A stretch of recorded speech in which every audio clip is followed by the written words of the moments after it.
with him. So I got this is another aspect that it's going to be good if they actually do something with it. If they actually lean in this direction and point it out. I don't need the inference or the context clues. I don't need a YouTube video essay to tell me why it's good. I hope the story makes it clear. Oh, dude, I don't even want to get started with the whole context. So, Like we were talking about Troy a little bit the other day, but yeah, we'll come back to that later. okay.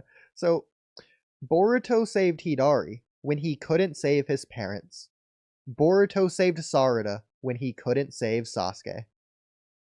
Or the other, just reverse those. Boruto couldn't save his parents. In turn, he made sure that he was able to save Himawari. Boruto couldn't save Sasuke. Afterwards, he devoted himself to saving Sarada. So it's not just because Himawari is his sister. It's not just because Sasuke asked Boruto to look after Sarada. Those are also aspects to it. It's not just that Sarada's his friend and obviously he wants to protect Sarada, or that just obviously he wants to protect everyone, or stop the Shinju, or stop the Shinju from getting their targets. I think it's also this fact that he failed the previous time. He can't bear to fail again, which is also how he got strong in the first place, or part of it. Exactly, but I want them to play into that. I want them to play into the fact what you just said, and also how that, like, what he did to make sure, besides just he got strong, like, what did he do to make sure he wouldn't fail again? What's flying Raijin, for example? Let's just say he doesn't have it when Sasuke died. But if he did have Flying Raijin, he could have saved him. Or maybe he got Flying Raijin because he thought he could save Naruto, whatever. The point is, does anything he learned play into preventing him from failing again? I want them to play into that. Yeah.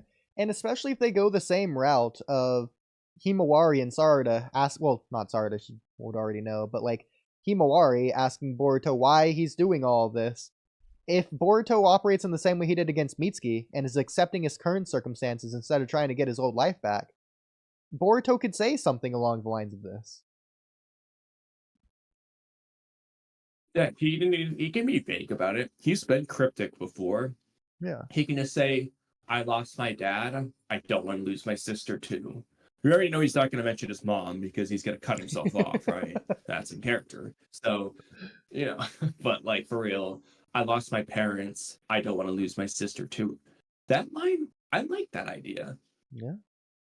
And especially... Or he says, I lost my master. I'm not losing my friend or something. Exactly.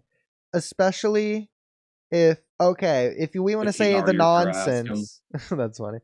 If we hear actually, real quick, yeah, I like the idea of Jura asking Kawaki why he's doing it. Kawaki gives one answer. Hidari does the same to Boruto. Boruto gives another answer. I like that too. Yeah.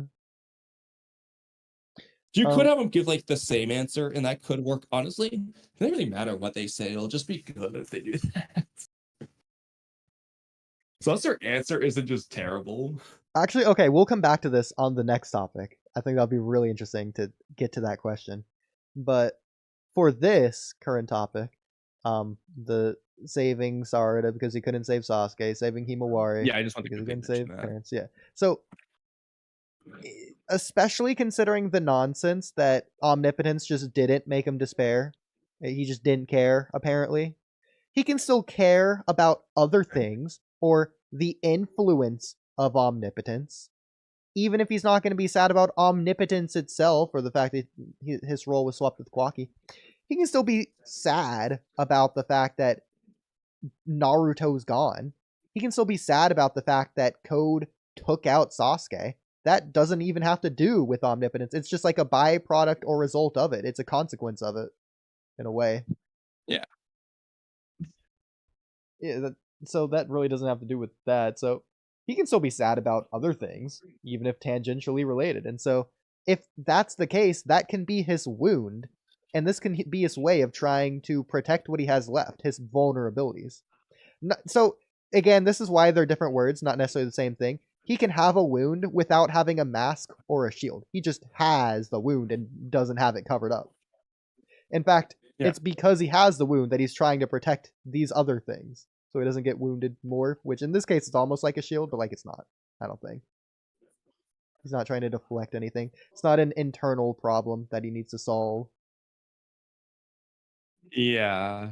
Yeah, so it wouldn't be at least in this case, it wouldn't be a mask. Like he's not trying to cover up the fact that Sasuke's dead. He's like just trying to.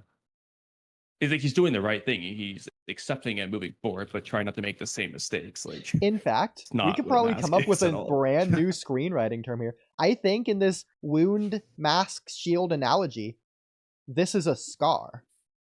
It's something that healed, and he's got the experience from it, so that he doesn't get wounded again. He never covered it up. No, that actually works really well, given that he got a scar. They knew all along. So, like, symbolically, that just works. Yeah.